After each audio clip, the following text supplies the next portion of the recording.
నమస్తే. నేను జర్నలిస్ట్ శ్రీనివాస్. ఈరోజు న్యూస్ అనాలిసిస్‌లో ముందుగా ఆందాబ్ హైదరాబాదు పేపర్‌లో వచ్చిన వార్తలను చూద్దాం. ఆదాబు హైదరాబాద్‌లో కనుగోలు బ్రదర్స్ అట. కొనుగోలు బ్రదర్స్ కాదు. కనుగోలు బ్రదర్స్. కనుగోలు బ్రదర్ కమ్మేశాడు. ఫిఫోలా పేరుతో కొత్త రకం బిజినెస్‌కి తెరలేపి మోసం చేసిన సుశీల్. కనుగోలు అంటే మీకు గుర్తొచ్చి ఉంటది. రాష్ట్ర వ్యాప్తంగా 2 తెలుగు రాష్ట్రాల్లో దాదాపు ఈ పేరు ఎట్లయితే పీకే అని ఉండేది కదా! ప్రశాంత్ కిషోర్. ఆ ప్రశాంత్ కిషోర్ లెక్క సునీల్ కనుగోలు అని ఒకాయన ఉండే. సునీల్ కనుగోలు బ్రదరేనా సుశీల్ కనుగోలు. ఆ సునీల్ కనుగోలు ఎవరంటే కర్ణాటకలో, తెలంగాణలో కాంగ్రెస్ పార్టీ వ్యూహకర్త. ఎన్నికల్లో ఎట్లా గెలవాలి, ఎన్నికల్లో ప్రజలతోని ఎట్లా మమేకం అవ్వాలి, ప్రజలకు ఎట్ట దగ్గర అవ్వాలి, ప్రజలను ఎట్లా నమ్మించాలి అనే విషయాల్లో స్ట్రాటజిస్ట్ అన్నట్టు. ఇక ఆళ్ళ బ్రదరేనా. సేమ్ కవలపిల్ల ట్విన్స్ సేమ్ ఆయన లెక్కనే ఉండు ఈయన చూస్తే కూడా. ఇక ఆయన చేసిన ఘనకార్యం ఏంటది. ఫిఫోలా అని ఒకటి పెట్టి మటన్ షాపులు, మటన్ రిటైల్ బిజినెస్ అట అది. ఆ రిటైల్ బిజినెస్ అని అన్ని బ్రాంచీలు ఓపెన్ చేసినట్టు హైదరాబాద్, బెంగుళూరు ఇట్లా చెన్నై ఓపెన్ చేసి ఈ మటన్ ఎవరైతే దిగుమతి చేస్తా ఉంటారో వాళ్ళ దగ్గర తెచ్చుకుండట. తెచ్చుకొని వాళ్ళకి ఎగనామం పెట్టిండట కోట్ల రూపాయలు. ఇది ఇయాల ఎందుకు అది వార్త అంటే సుశీల్ కనుగోలు అనే ఆయన సునీల్ కనుగోలుకి బ్రదరు సొంతంగా ట్విన్స్ వాళ్ళిద్దరు. ఆ సునీల్ కనుగోలు ఇలా ముఖ్యమంత్రి రేవంత్ రెడ్డి గారికి కానీ కాంగ్రెస్ పార్టీకి అత్యంత సన్నిహితమైన వ్యక్తి. కాంగ్రెస్ పార్టీ తెలంగాణలో అధికారంలోకి వచ్చే దాంట్లో ఆయన యొక్క ప్రతి మాట ఉంది. ప్రతి కదలిక ఉంది. ప్రతి పని ఉంది. అటు కర్ణాటకలో కూడా.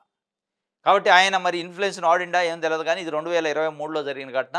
దానికి సంబంధించి పోలీస్ కేసులైనయి, ఎఫ్ఐఆర్‌లయినయి, సీసీఎస్ పోలీసులు, ఎకనామిక్ అఫెన్స్ వింగ్ వోళ్ళు ఎఫ్ఐఆర్ చేశారు. ఇదంతా జరిగింది. దీనికి సంబంధించి ఒక వార్త పిపోలా పేరుతో కొత్త రకం బిజినెస్‌కి తెరలేపి మోసం చేసిన సుశీల్.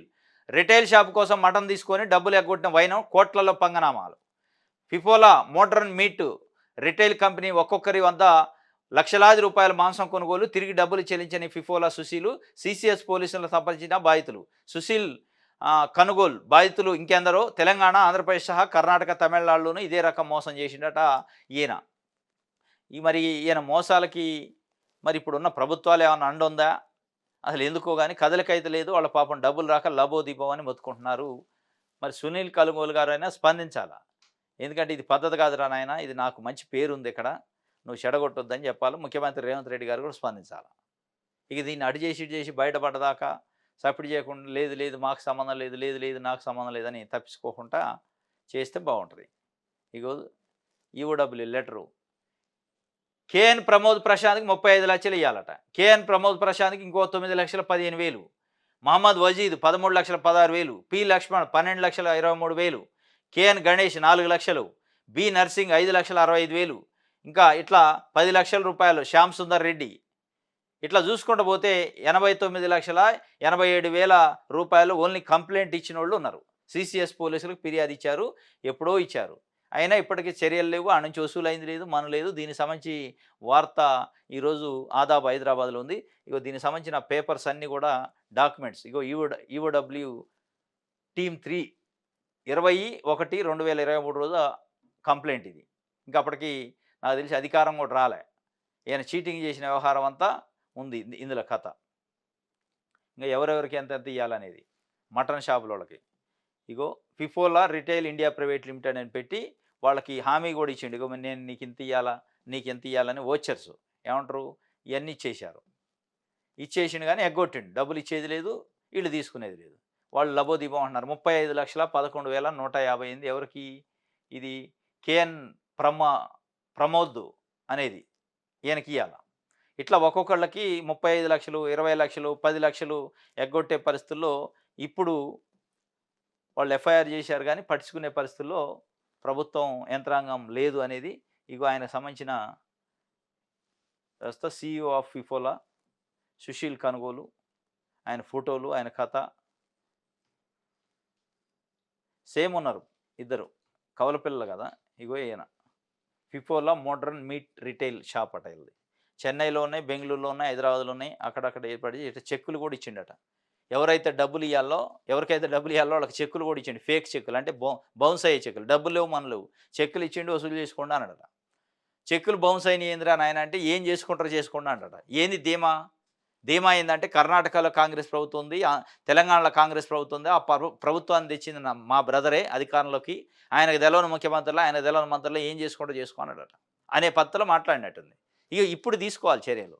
ఇప్పుడు ముఖ్యమంత్రి రేవంత్ రెడ్డి గారు లేతే డీజీపీ గారా చొరవ తీసుకొని ఏందో ఈ కథ బయట పెడితే వాళ్ళకి మీ నిజాయితీ నిలబడ్డట్టు అయింది. యెస్. ఇది ఒక వార్త. వెలుగు పేపర్ చూద్దాం నెక్స్ట్.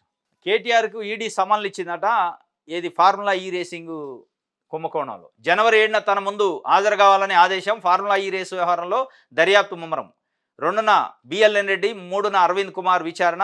వాళ్ళిద్దరి స్టేట్మెంట్ ఆధారంగా కేటీఆర్‌ను ప్రశ్నించే ఛాన్సు. బ్రిటన్‌కు మనీ లాండరింగ్‌పై ఈడీ ఎంక్వైరీ. ఏ అకౌంట్‌లోకి ఎంతెంత వెళ్ళిందనే దానిపై ఆరా. కీలకంగా మారిన బిఎల్ఎన్ రెడ్డి వాంగ్మూలం. బిఎల్ఎన్ రెడ్డి అంటే చీఫ్ ఇంజినీరు హెచ్ఎండి.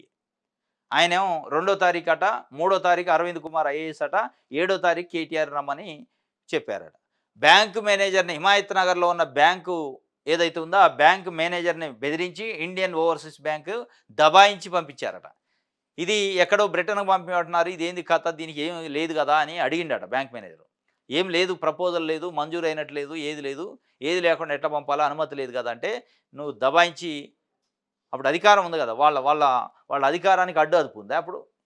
కేటీఆర్ చెప్తే శాసనం అయ్యాల. దబాయించి పంపించారట. ఇప్పుడు ఇరుక్కుండు. కాబట్టి వేరే ఇంటర్నేషనల్ మనీ లాండరింగ్ కేసులో ఇప్పుడు కేటీఆర్‌కి సమన్లొచ్చినాయి నిన్న ఈడీ నుంచి. ఇప్పుడు ఈడీ ముందు హాజరు కావాలి. ఇప్పుడు గగ్గోలు పెడతారు. బీజేపీ, కాంగ్రెస్ ఒకటైని నన్ను ఇది చేస్తా. అసలు నీ సమస్య ఏందో చెప్పరాదు. 55 కోట్లు నువ్వు పంపినవా లేదా? ఎందుకు పంపినవు? అది చెప్పకుండా బీజేపీ, కాంగ్రెస్ ఒకటైని మమ్మల్ని వేధిస్తున్నారు, కక్ష సాధిస్తున్నారు. ఇయన్నీ కాకమ్మ కథలు కాకుండా అసలు జరిగిందేందో చెప్పాలా. బీజేపీ, కాంగ్రెస్ ఒకటైతాయా, విడిపోతాయా అనేది అది కాదు ఇక్కడ మ్యాటరు. ఇక్కడ మ్యాటర్ ఏంది? మీరు చేశారా? క్రైమ్ లేదా? అది కదా కావాల్సింది. మీరు కూడా 10 సంవత్సరాలు అధికారంలో ఉన్నప్పుడు చాలామంది నాయకులను లోపటేశారు. అప్పుడు కూడా బీజేపీ, బీఆర్ఎస్ ఒకటై చేసినాయా? అయ్యాల అక్కడ నరేంద్ర మోడీ పీఎం, ఇక్కడ సీఎం కేసీఆర్ గారు. అప్పుడు ఏమంటారు? చట్టం తన పని తను చేసకపోద్ది అంటారు. మరి ఇప్పుడు కూడా చట్టం తన పని తను చేసకపోద్ది. కాకపోతే అల్టిమేట్‌గా ప్రజలకు ఏం ఒరిగిద్ది అనేది పక్కన పెడితే సమన్లయితే వచ్చినాయట. 3 రోజుల్లోనే 565 కోట్లు లెక్కరట. మామూలు లేదు. హైదరాబాద్‌లో దుమ్ము లేస్తుంది.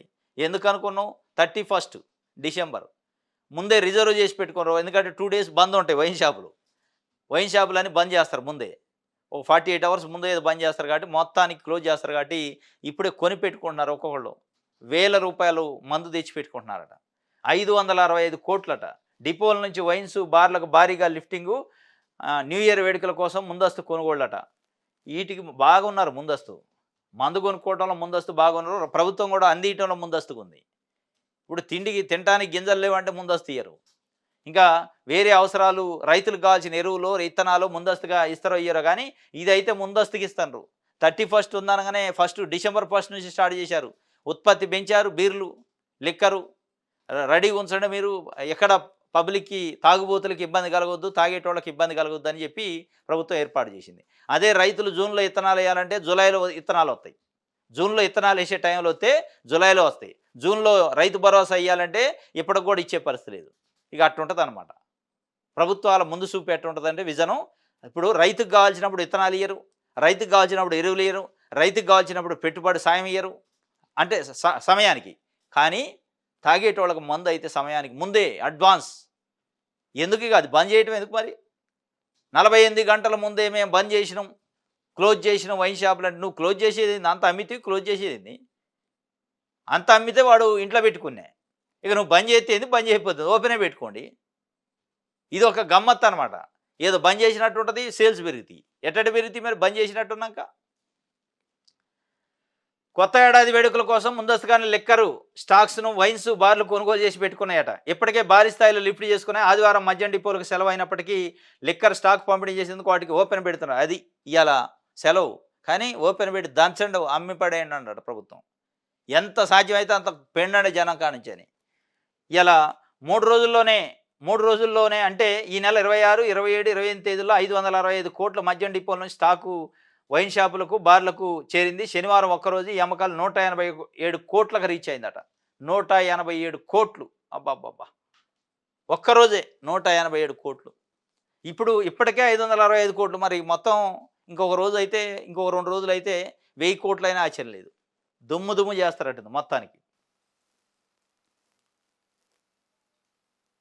ఇది ఒక వార్త. ఉద్యోగుల సమస్యలకు పరిష్కారం ఎప్పుడు? ఏడాది కాలంగా ఈహెచ్ఎస్, జీపీఎఫ్ పెండింగు. అది ఉండదు పరిష్కారం. ఎందుకంటే ఉద్యోగ సంఘ నాయకులు కరెక్ట్‌గా చేస్తే పరిష్కారం ఉంటది. ఉద్యోగ సంఘ నాయకులు కేసీఆర్ 10 ఏళ్ల ముఖ్యమంత్రి ఉంటే పాలాభిషేకాలు చేయడానికి పరిమితమయ్యారు గానీ, వాళ్ళ సమస్యలు పట్టించుకోలే ఉద్యోగుల సమస్యలు. ఇప్పుడు కూడా మళ్ళీ అదే పరిస్థితి అయింది. వంగి వంగి దండాలు పెట్టడం, పాలాభిషేకాలు, శాలువాలు కప్పటం, బొక్యాలు ఇయటం ఎవరికి? రాజకీయ నాయకులకి, మంత్రులకి, ముఖ్యమంత్రులకి తప్ప అసలు మా సమస్య ఇదని చెప్పేటోడు లేడు. మరి 4 డీఏలు కాదు ఇంకో 4 అయినా ఆశ్చర్యం లేదు. పెండింగ్ ఉన్నాయంటే ఇప్పటికి 5 ఉంటే మొన్న ఒకటి ఇచ్చారు. 4 డీఏలు పెండింగ్ ఉన్నాయి. అది అయ్యేదనా? ఎన్ని సంవత్సరాలు పట్టాలా? వీళ్ళు తీర్చగలుగుతారా? 4 డీఏలు పెండింగ్ తొలిసారి అంటున్న ఉద్యోగులు. జిల్లాల నుంచి ఉద్యోగ సంఘాల మీద తీవ్ర ఒత్తిడి. చర్చలకు పిలవని cabinet sub committee. Cabinet sub committee చర్చలు ఎప్పుడు? ఉండవు చర్చలు. వాళ్ళు అసలు రైతు భరోసా, రైతు రుణమాఫీ ఇయటానికి లేక వాళ్ళు ఎత్తుక్కుంటుంటే 10,000 కోట్లు కావాలట ఇప్పుడు. ఇక నీ డీఏల కోసం పిలుస్తారు. నీ డీఏల కోసం సబ్ కమిటీ వేసింది పిలవటానికి కాదు, డిలే చేయటానికి. పిలవటానికైతే ఇన్ని రోజులు పట్టదు. పిలిస్తే ఏమైతే చర్చలు అయితే ఇయ్యాల. 4లో 1, 2 అని ఇయ్యాల. ఇప్పుడు డబ్బులు లేవు కాబట్టి పిలవరు. బిజీగా ఉందంటారు. అది ఇక మళ్ళీ ఏదో ఎన్నికలు వస్తే ఆ సందర్భంలో ఇస్తారు. అప్పటిదాకా కాదు అట్లే ఉంటుంది. మీరు ఆశించడం తప్పు. ఉద్యోగులు కూడా ఉద్యోగ సంఘ నాయకులను నమ్మి మీరు అడ్డగోలుగా ముందుకు పోతే ఏమి ఉండదు. ఉద్యోగ సంఘ నాయకులు ఇదివరకు లెక్క లేరు. గతంలో ఉన్న ఉద్యోగ సంఘ నాయకులు గారు. రకరకాల వ్యవహారాలలో ఉన్నారు వాళ్ళు. ఇది వెలుగుకు సంబంధించి. నమస్తే తెలంగాణ. ఆదాయం అధోగతి అయిందట. రాష్ట్ర ఖజానాకు భారీగా తగ్గిన రాబడి. నిరుడితో పోలిస్తే 7,000 కోట్లు తగ్గుదల.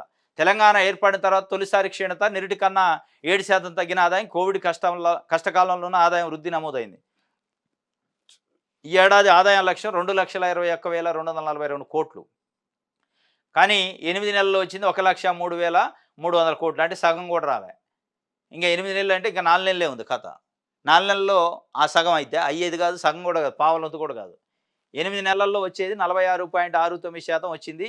నేటితో పోలిస్తే నవంబర్ నాటికి చాలా నష్టాలలో ఉందట. ఎందుకంటే దాంట్లో హైడ్రా, మూసి కూడా ఒక కారణమే. రిజిస్ట్రేషన్లు లేవు, మొత్తం పడిపోయింది, దివాలా తీసింది. ఏంటిది? Real estate. రిజిస్ట్రేషన్లు ఎప్పుడైతే ఆగినాయో ఇక్కడ హైడ్రా పేరుతోనే భయభ్రాంతులకు ఎప్పుడైతే గురి చేసిందో ప్రభుత్వం, మూసి పేరుతోని ఒక ఆందోళన లేపిందో దాంతో జిల్లాల్లో ఉన్న జిల్లా హెడ్ క్వార్టర్స్లో కూడా రిజిస్ట్రేషన్లు ఆగినాయి. కొనుగోలు అమ్మకాలు ఆగిపోయినాయి. దాంతో మొత్తం డౌన్ఫాల్ అయింది. 2,21,000 కోట్లకి లక్ష్యం పెట్టుకుంటే ఆదాయం 1,03,000 కోట్లకే వచ్చింది. ఇప్పటికి 8 నెలలు అయిపోయింది. కేటీఆర్కు హిమాన్షు స్పెషల్ గిఫ్ట్ ఇచ్చిండట. కేటీఆర్ కొడుకు హిమాన్షు అంటే యానిమల్ సినిమాలోనే నానా పాట పాడిన హిమాన్షు కష్టతరమైన ఏడాదిలో ఉత్తమ బహుమతి అని కేటీఆర్ కితాబు. కష్టతరమైన ఏడాది అట 2024. దాంట్లో ఉత్తమ బహుమతి. ఎందుకు కష్టతరం అంటే అధికారం లేదు, అధికారం పోయింది, కేసులు ఇది అది అని చుట్టుముడుతున్నాయి.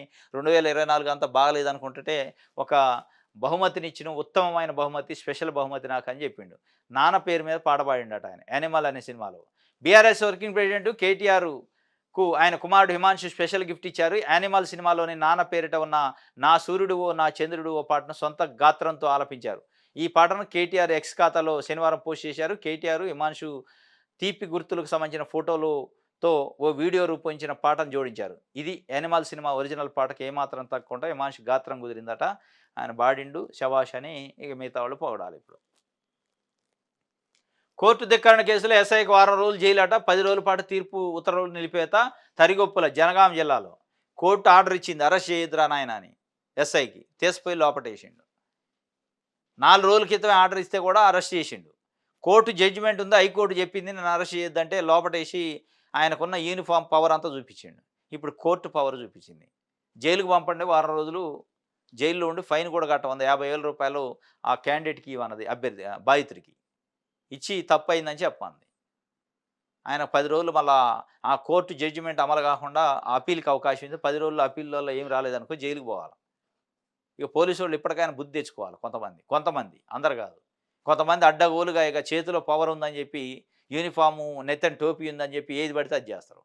దీనికి ఒక వ్యవస్థ, కోర్టులు, ప్రభుత్వం అంత యంత్రాంగం, వీళ్ళు పౌరులు కొంత స్వేచ్ఛ ఉంటుంది, ప్రాథమిక హక్కులు ఉంటాయి, అన్నీ ఏమి ఉండదు. ఇక నాకు పోలీసు యూనిఫామ్ ఇచ్చారు, పంపించారు, ఇక నేను ఏదైనా చేస్తా అనే పద్ధతిలో చేస్తే ఇక ఎట్లే ఉంటుంది. కాకపోతే ఆయన ఏం చెప్తున్నాడంటే నాకు గతంలో వాళ్ళ పైన కొన్ని చట్ట వ్యతిరేక కార్యక్రమాలు చేస్తే కేసు పెట్టినా ఆ కక్ష తీర్చుకోవడానికి తప్ప ఇందులో ఏం లేదని ఆయన చెప్తుండు. మరి ఎంతవరకు ఉందో చూడాలి. తండ్రి రూపం సాక్షిగా కూతురు పెళ్ళయిందట పాపం. 4,00,000తో తండ్రి విగ్రహం తయారు చేయించిన కూతురు పెళ్లి జరుగుతున్నంతసేపు మండపం పైనే ఉంచి మురిసిపోయిన బిడ్డ. కొత్తగూడెం జిల్లా అట. తండ్రి ఈ లోకంలో లేకపోయినా ఆయన ప్రతిరూపం సాక్షిగా కూతురు పెళ్లి చేసుకున్న ఘటన కొత్తగూడెంలో చోటు చేసుకుంది. వివరాల్లోకి వెళితే Kothagudem head post office IT విభాగంలో డీజీఎంగా పనిచేస్తున్న బాలరాజు 2019లో అనారోగ్యంతో మృతి చెందిండట. అతడి కుమారుడు, కూతురు ఉన్నారు. బాలరాజు ఉద్యోగాన్ని తన కూతురు స్నేహకు ఇచ్చారు. శుక్రవారం రాత్రి కొత్తగూడెంలోని కేసీఓ క్లబ్లో స్నేహ పెళ్లి సింగరేణి శ్రీరాంపూర్ ఏరియాలో అండర్ మేనేజర్గా పనిచేస్తున్న అవినాష్తో జరిగింది. పెళ్లి కూతురు స్నేహ తన తండ్రి తమతో ఉండాలనే ఉద్దేశంతో 4,00,000తో ఆయన విగ్రహం తయారు చేసి వీల్ చైర్లో కూర్చోబెట్టి వివాహం వేడుక జరిగేంత వరకు మండపంలో ఉంచింది. తండ్రి కళ్ళ ముందే పెళ్లి జరుగుతుందన్న స్నేహ మురిసిపోయింది. అచ్చం మనిషిలా ఉండే ప్రతిభను తయారు చేయించి తీసుకురావడంతో అందరూ ఫోటోలు దిగారట. వారి బంధుమిత్రులు, సన్నిహితులు శనివారం స్నేహ ఇంటికి వెళ్ళి విగ్రహాన్ని చూసి ఆశ్చర్యపోయారట. ఇది ఎంత గ్రేటో చూడండి. తండ్రి లేడు, 2019లో చనిపోయిందట. పోస్టల్ డిపార్ట్మెంట్లో డీజీఎంగా పనిచేసుకుంటా. ఆయన జాబే కంపాషనేట్లో ఆమెకు వచ్చింది, కూతురికి స్నేహకి. పెళ్లి కుదిరింది, పెళ్లి చేసుకోవాలి, తండ్రి లేడు, బాధ. ఏం చేయాలని 4,00,000 పెట్టి విగ్రహం చేయించింది. అచ్చం మనిషి ఉన్నట్టే ఉంది. తండ్రి అక్కడే ఉండి పెళ్లి చేస్తున్నట్టు ఫీల్ కావడానికి స్టేజ్ మీదనే మొత్తం మ్యారేజ్ అయ్యే వరకు అక్కడనే ఉంచిందట వీల్ చైర్లో. ఉంచి పక్క నుంచి ఫోటోలు కూడా దిగారు. అంటే తండ్రి అక్కడ ఉన్నట్టు ఫోటోలు దిగినట్టు ఒక అనుభూతి. అంటే కొంతమంది తల్లి తండ్రికి రుణపడి ఎట్లయితే పిల్లలు వాళ్ళ రుణాన్ని తీర్చుకోవాలని ఇగో ఈ రూపంలో తీర్చుకున్నారు. ఎంత డెడికేషనో చూడండి. అంటే ఈ లోకాన్ని ఇడిచిపెట్టిపోయిన తండ్రి మీద కూడా ఎంత ప్రేమ ఉంది బిడ్డకి అనేది ప్రతిరూపం అన్నట్టు. కొంతమంది ఉంటారు ఈ లోకంలో ఉండగానే వాడిని చంపుతారు. తండ్రిని తల్లిని చంపి వాళ్ళ సంతోషం వాళ్ళ సుఖానికే వదిలేస్తారు తప్ప కొంతమంది ఇట్లా వీళ్ళు రోల్ మోడల్ అంట. వీళ్ళని ఆదర్శంగా తీసుకోవాలి. మనిషి లేడు, 2019లో ఎప్పుడో చనిపోయింది. 5 ఏళ్ళు అయింది. 5 సంవత్సరాలైనా తండ్రి జ్ఞాపకాలు, తండ్రి ఆశీస్సులు ఉండాలని అసలు ఈ భూమి మీద లేని తండ్రి ప్రతిరూపాన్ని అక్కడ పెట్టుకొని ఆయన ఆశీస్సులు తీసుకున్నట్టు ఫీల్ అయింది. ఇప్పుడు ఇవాళ తల్లి తండ్రి ఉండి కూడా అందరు ఉండి కూడా ఆశీస్సులు లేకుండా కూడా కొంతమంది వాళ్ళ సంతోషం, వాళ్ళ సుఖం, వాళ్ళ స్వార్థం చూసుకునే వాళ్ళు ఉంటారు. కానీ వాళ్ళందరికీ చెంపపెట్టు స్నేహ. ఇది ఒక వార్త. సాక్షి చూద్దాం. రేపు అసెంబ్లీ ప్రత్యేక భేటీ అట. మాజీ ప్రధాని మన్మోహన్ సింగ్కు సంతాపం తెలుపనున్న సభ. తెలంగాణ ఏర్పాటులో ఆయన సహకారాన్ని గుర్తు చేసుకుంటున్న వాళ్ళు సోమవారం ఉదయం 10 గంటలకు శాసనసభ సమావేశం ప్రారంభం. రేపు అసెంబ్లీ స్పెషల్ డిబేట్ ఉందట. స్పెషల్ భేటీ, ప్రత్యేక భేటీ ఒకరోజు. దేనికోసం అంటే మాజీ ప్రధాని మన్మోహన్ సింగ్ మృతి చెందారు. ఆయన మృతికి సంతాపంగా అసెంబ్లీ మొత్తం ప్రగాఢ సానుభూతి వ్యక్తం చేసి ఆయనకు సంతాపం తెలిపే కార్యక్రమాన్ని ఒకరోజు తీసుకుంది. దానికోసం ప్రత్యేక భేటీ ఉంది. దీంట్లో ట్విస్ట్ ఏంటంటే అసలు కేసీఆర్ వస్తారా రాడా? ఇప్పటి వరకు కేసీఆర్ కొత్త ప్రభుత్వం ఏర్పడ్డాక అసెంబ్లీలోకి రాలే, అసెంబ్లీలో అడుగుపెట్టలే. బయట స్పీకర్ ఛాంబర్లో పోయి ప్రమాణ స్వీకారం చేసింది తప్ప అసెంబ్లీలోకి అడుగు పెట్టలే. ఎడంకాలు పెట్టలే, కుడికాలు పెట్టలే. మరి ఇప్పుడన్నా అవుతారా? అసలు వాస్తవంగా ఏంటంటే మన్మోహన్ సింగ్ గారు ఆధ్వర్యంలో తెలంగాణ ఏర్పడదు ఆయన ప్రధానమంత్రిగా ఉన్నప్పుడు. ఆయన గౌరవార్థం, తెలంగాణ గౌరవార్థం కూడా ఆయన పోయి అంత్యక్రియలలో పాల్గొని లేదంటే కనీసం సంతాపం తెలిపొచ్చి ఉంటే ఎంత గౌరవంగా ఉండేదో కేసీఆర్గా పోయి ఉంటే పోలే, ఆయన ఇంట్లోనే ఉండు. మరి ఇప్పటికి కూడా అసెంబ్లీ రాష్ట్ర ప్రభుత్వం ఏర్పాటు చేస్తున్న అసెంబ్లీని ప్రత్యేక భేటీని, ఆ భేటీలోనే వచ్చి మీరు 4 మాటలు చెప్తే ఒక ప్రతిపక్ష నాయకుడిగా, ఉద్యమ పార్టీ నాయకుడిగా, 10 సంవత్సరాలు ఈ రాష్ట్రానికి ముఖ్యమంత్రి చేసిన వ్యక్తిగా, ఒక మాజీ ప్రధానమంత్రి గౌరవించిన వాళ్ళు అవుతారు. ఈ తెలంగాణని బహుమానంగా ప్రజలకు ఇచ్చిన 4.5 కోట్ల మంది ఆత్మ గౌరవ ఉద్యమాన్ని గుర్తించి ఆయన ఏదైతే కానుకగా తెలంగాణని ఏర్పాటు చేసిండో దానికి గౌరవాన్ని ఇచ్చినట్టు అయింది. మరి ఇప్పటికైనా వస్తాడా అంటే వచ్చేది డౌటే నాకు తెలిసి. వచ్చే పరిస్థితి వస్తేది ఉంటే అది వేరే ఉంటుంది, ఆ లీకులు వేరే ఉంటాయి, కానీ వచ్చే అవకాశం లేదు. ప్రత్యేక భేటీకి ప్రతిపక్ష నేత కేసీఆర్ వస్తారా రాడా అనేది కూడా హాజరయ్యే అవకాశం ఉందంటున్నారు. ఉండటం కాదు, ఉండాలి కూడా. ఇది మంచి అవకాశం. ఇప్పుడు ఉట్టప్పుడు అంటే ఇక నేను 10 ఏళ్ళు ముఖ్యమంత్రి చేసినా నాకంటే చిన్న వాళ్ళు ఉన్నారు, ఎక్స్పీరియన్స్లో తక్కువ వాళ్ళు ఉన్నారు, నేను పెద్ద సింహాన్ని, పులిని, నన్ను ఏమైనా విమర్శిస్తారేమో, నన్ను టీచ్ చేస్తారేమో అని భయం ఉండి రాలేదని తెలియదు. కానీ మరి ఇప్పుడు ఏం టీచ్ చేసేది ఉండదు. ఈ ప్రత్యేక సమావేశాలు ఇందులో ప్రజల ఇష్యూస్ ఉండవు కదా, పాలిటిక్స్ ఉండవు, ఓన్లీ మన్మోహన్ సింగ్ గారి ఇష్యూ ఉంటుంది. కాబట్టి ఇప్పుడు ఇవాళ రావాలి, ఈ అవకాశాన్ని వాడుకోవాలి ముఖ్యమంత్రి ఆయన కేసీఆర్ గారు. వాడుకొని వస్తే ఆయన హుందాతనం, గౌరవం పెరిగింది. వాస్తవంగా ఢిల్లీ పోవాలి ఆయన, పార్థివ దేహానికి మన్మోహన్ సింగ్ గారి పార్థివ దేహానికి నివాళులు అర్పించి వస్తే మంచిగా ఉండేది. కానీ పోలా. ఈరోజు వస్తాడు అని ఒక చర్చ నడుతుంది కానీ ఎంతవరకు వస్తాడో నాకైతే డౌటే. వచ్చేది అటు ఇటుగానే ఉంది. వస్తే చాలా సంతోషం. ఇక ఒకసారి వచ్చిపోయినట్టు అని ఉంటుంది. మీకు అటెండెన్స్ పడిద్ది, ఇటు వచ్చిన పేరు దక్కిద్ది. రైట్. ఇది సాక్షికి సంబంధించి. ఆంధ్రప్రభ చూద్దాం. తెలుగు మద్దతు ఇస్తేనే ఓటేస్తారట. భాషాభిమానం ప్రజల్లోంచి రావాలి. ప్రభుత్వాలపై ఒత్తిడి తీసుకొస్తేనే మాతృభాషకు మనుగడ. అమ్మ భాషతోనే అందలం. కవులు రచయితలు దివిటీ బట్టి సమాజాన్ని ఉత్తేజపరచాలి. 6న ప్రపంచ తెలుగు రచయితల మహాసభలో మాజీ సిజేఐ ఎన్వి రమణ చెప్తుండు. తెలుగు భాష నిరంతర సేవలో ఆంధ్రప్రభ అని చెప్పి రాశారు. తెలుగుకు మద్దతు ఇస్తేనే ఓటేయాలని మాజీ సిజేఐ ఎన్వి రమణ గారు చెప్తుండు. దివిటీ పట్టాలట కవులు రచయితలు. మనం ఏం పడతాం మరి? వాళ్ళు దీటి బట్టి తెలుగుని కాపాడాలి. మనం ఏం కాపాడాలా? మన పిల్లల్ని, మన మనవాళ్ళని ఇంగ్లీష్ మీడియం కాన్సెప్ట్ ఇంటర్నేషనల్ స్కూల్లో వేయాలి. వాళ్ళకి తెలుగు రావద్దు. మీ ఇళ్లల్లో ఉన్న పిల్లలకి తెలుగు రాదు. వాళ్ళు ఇంగ్లీష్ తప్ప వేరే భాష మాట్లాడరు. తెలుగు పొడి వద్ది. కానీ స్టేజీలు ఎక్కి అయితే పెద్ద పెద్ద మేధావులు చెప్తూ ఉంటారు తెలుగును కాపాడాలి, తెలుగు అమ్మ భాష. ఎస్, కరెక్టే. తెలుగు అమ్మ భాషే, తెలుగును కాపాడాలి, కరెక్టే. కానీ కాపాడాలనే వాళ్ళే కాపాడలే. మీరే మాట్లాడలే, మొత్తం ఇంగ్లీషే మాట్లాడతారు ఇళ్లలో. లిటరలీ ఇవాళ చంద్రబాబు నాయుడు గారు ఉండు, ఆయన మనవడు దేవాంశు తెలుగు రాదు ఆయనకి. పొడుగు మాట్లాడతారు ఇంగ్లీష్ తప్ప. లోకేష్ గారికి కూడా మనవడు తెలుగు స్పష్టంగా రాదు. జగన్మోహన్ రెడ్డి గారికి స్పష్టంగా రాదు. వీళ్ళంతా ఇంగ్లీష్ మీడియంలో చదువుకున్నారు. కాన్సెప్ట్ స్కూళ్ళు, ఇంటర్నేషనల్ స్కూళ్ళు, స్టాన్ఫర్డ్ యూనివర్సిటీలు. మళ్ళీ వీళ్ళే వచ్చి స్టేజ్ల మీద తెలుగును కాపాడాలంటారు. ఇవాళ వాస్తవంగా లిటరల్గా తెలుగును కాపాడేది ఎవరో తెలుసా? కవులు రచయితలు దివిటీ బట్టి కాపాడాలని ఎన్వి రమణ గారు చెప్తున్నారు కదా. ఆయన ఇంట్లో ఆయన మనవాళ్ళలో మనవరాల్లో తెలుగు మాట్లాడతారో లేదో తెలియదు కానీ ఇంగ్లీష్ అయితే మాట్లాడతారు, దాంట్లో డౌట్ లేదు. తెలుగు వస్తుందా రాదా అనేది సెకండరీ. ఇంగ్లీష్ అయితే రాకుండా ఉండదు. వాళ్ళు చదివేది ఎట్లాగ ఇంటర్నేషనల్ కాన్సెప్ట్ స్కూల్లే ఉంటాయి. అక్కడ తెలుగు అంటే ఏదో తెలియదు వాళ్ళకి. అక్కడ తెలుగు మాట్లాడితే ఫైన్ వేస్తారు. తెలుగు మాట్లాడితే ఫైన్ వేసే స్కూళ్ళకు పర్మిషన్ ఇచ్చిన నాయకులు కూడా స్టేజ్ ఎక్కి చెప్తున్నారు. తెలుగు మాట్లాడితే పిల్లల పైన ఫైన్ వేసే స్కూళ్ళు ఉన్నాయి. అలా ఆ స్కూళ్ళకు పర్మిషన్ ఇచ్చిన ముఖ్యమంత్రులు, మంత్రులు స్టేజీలు ఎక్కి తెలుగును కాపాడాలంటున్నారు. ఆ స్కూళ్ళకు పిల్లలను పంపించే వాళ్ళు కూడా స్టేజీలు ఎక్కి మాట్లాడుతున్నారు. కానీ ఇలా తెలుగుని, అమ్మ భాషని, మాతృభాషను కాపాడుతుంది ఎవరంటే గ్రామాల్లో ఉన్న సామాన్య ప్రజలు, రైతులు. గ్రామాల్లో ఉన్న రైతులు, రైతు కూలీలు, లేబరు, శ్రమ కార్మికులు.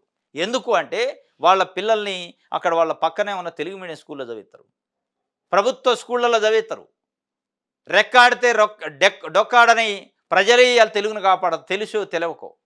ఎందుకు? వాళ్ళకి అనివార్యం. ఇంటర్నేషనల్ స్కూల్కి పోలేరు, కాన్వెంట్ స్కూల్కి పంపలేరు. కాబట్టి ఉన్న ఊర్లో ఉన్న స్కూల్కే పంపాలి, అక్కడ తెలుగు మీడియం ఉంటుంది. వాళ్ళు కాపాడుతుంది, మీరు కాదు. మీరు స్టేజీలు ఎక్కి డబ్బులను వృధా చేయటం. ప్రపంచ 6వ తెలుగు మహాసభలట. ఈ మహాసభలతో వృధా చేయటం తప్ప దాన్ని పెట్టుకోండి, తప్పులేదు. కానీ దానికి చెప్పేవాళ్ళు చెప్పాలి.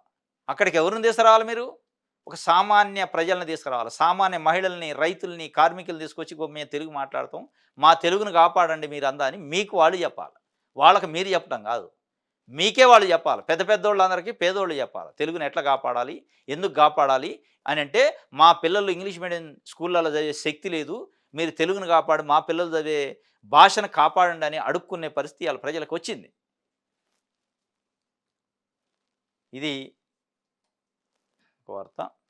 సాగులో ఉన్న భూమికే రైతు భరోసాట. రిమోట్ సెన్సింగ్ ఏజెన్సీలతో పాటు ఏఈఓలతో పక్కాగా సమాచార సేకరణ అని మంత్రి తుమ్మల నాగేశ్వరరావు గారు, వ్యవసాయ శాఖ మంత్రి చెప్తారు. సాగులో ఉన్న భూమికి రైతు భరోసా ఇస్తారట. నిన్న ఆ రిమోట్ సెన్సింగ్కి సంబంధించిన ఏజెన్సీలతో సమావేశమైండు వ్యవసాయ శాఖ మంత్రి తుమ్మల నాగేశ్వరరావు గారు. సమావేశం అయ్యి మొత్తం వివరాలు కావాలి మాకు సంక్రాంతి కల్లా, రిమోట్ సెన్సింగ్తో ఏ సర్వే నెంబర్లో ఏం పంట వేశారు, అసలు వేశారా లేదా అనే విషయాలు వస్తే దాన్ని బట్టి రైతు భరోసా జమ వేస్తారట. పెట్టుబడి సాయము సంక్రాంతి నుంచి జమ అయిద్దట అకౌంట్లలో. అది ఒక తీపి కబురు అయితే నిన్న ఆయన చెప్పిన పరిస్థితి. ఇది ఒక వార్త. దిశ కేటీఆర్కు ఈడీ నోటీసులు ఇచ్చింది. ఫార్ములా ఈ కార్ రేసులో కేసులో ఏగం పెంచిన ఎన్ఫోర్స్మెంట్ అట. కవితకు బీసీలతో ఏం సంబంధం? వారి గురించి మాట్లాడే అర్హత ఆమెకి లేదు. లిక్కర్ దందాలు జైలుకి వెళ్ళి వచ్చి ఇప్పుడు హడావుడి చేయడం సరికాదు. ఆమె నాయకత్వంలో సమస్యలు పరిష్కరించుకునే కర్మ మాకు పట్టలేదు. కులగణనలో దేశానికి తెలంగాణ రోల్ మోడల్ అని ప్రభుత్వ విప్పు ఆది శ్రీనివాసు వేములవాడ ఎమ్మెల్యే నిన్న మాట్లాడిండు. కవితకు అసలు బీసీలతోనే ఏం సంబంధం? బీసీల ఎజెండాని భుజానెత్తుకొని ఏదో బీసీల కోసం ఉద్ధరిస్తా అని తిరుగుతుంది ఆమె. అసలు బీసీ కాదు, బీసీలకు ఆమెకి ఏం సంబంధం? అనే విషయాన్ని ఆయన చెప్తుండు. బీసీల సమస్యలు కవితతో చెప్పించుకునే పరిస్థితుల్లో లేము మేము. మా సమస్యను మేము పరిష్కరించుకోగలం. మా సమస్య పైన మేము ఉద్యమాలు చేసుకోగలం. బీసీ కులగణన అనేది తెలంగాణలో చేస్తున్నాం. అది రోల్ మోడల్ దేశానికి. ఇయన్నీ మీరు 10 ఏళ్లలో ఉండి చేయలేకపోయారు. ఇయాలొచ్చి మళ్ళీ బీసీలని ముసలి కన్నీరు గారుస్తారని ఆయన డైరెక్ట్‌గా అటాక్ చేసిండు కవిత పైన. వాస్తవం కూడా బీసీలకి, కవితకి ఏం సంబంధం అంటే ప్రశ్న ఏసుకుంటే ఏం సంబంధమో తెలవదు. యెస్, పోరాటం చేయొచ్చు, ఉద్యమం చేయొచ్చు, తప్పులేదు. కానీ బీసీలలో లేరా ఉద్యమం చేసేటోళ్ళు? బీఆర్ఎస్ పార్టీలో బీసీలు ఎవరు లేరా ఉద్యమం చేసేటోళ్ళు? బీసీ ఉద్యమాన్ని మేదేసుకుంటోళ్ళు? మళ్ళీ దీంట్లో కూడా వాళ్ళే క్లెయిమ్ చేసుకోవాలా? అంటే కేసీఆర్ కుటుంబమే క్లెయిమ్ చేసుకోవాలనే పద్ధతిలో ఆయన అడుగుతుండు. ఇది ఒక వార్త. త్రిబుల్ ఆర్‌కి రైట్ చెప్పారట. సంక్రాంతిలోపై భూభారత్ వస్తాడట. నిబంధనల రూపకల్పనలో సీసీఎల్ఏ పోర్టల్ డాష్‌బోర్డ్‌కు 3 రకాల ప్రతిపాదనలు. ధరణిలో 11 మాడ్యూల్స్, భూభారత్‌లో 6. 11 కాలమ్స్‌తో అందరూ అందుబాటులోకి పహణి. సీఎం ఆమోదము, గవర్నర్ నోటిఫైతో వెంటనే అమల్లోకి వస్తదట. సంక్రాంతి నుంచే భూభారత్ వస్తదట. సంక్రాంతి నుంచే రైతు భరోసా కూడా వస్తదట. ఈ 2 రైతులకు సంబంధించి సంక్రాంతి పండుగని ముహూర్తం పెట్టుకున్నట్టు కాంగ్రెసు. భూభారత్ అనేది నాకు తెలిసి ఒక 2 నెలలు పట్టిద్ది అనుకున్నాం కానీ సంక్రాంతికి వస్తదట. 11 మాడ్యూల్స్‌తోని అదే ధరణిలో ఉండేది. ఇప్పుడు 6 మాడ్యూల్స్‌తోనే వస్తదట. 11 కాలమ్స్‌తోని పహణి కూడా వచ్చే అవకాశం ఉందట. ఇది ఒక వార్త ఇచ్చారు 'ఆంధ్రజ్యోతి'. యెస్. ఇది ఈరోజు న్యూస్ అనాలిసిస్. రేపు తాజా వార్తలతోని తిరిగి కలుసుకుందాం. Thank you.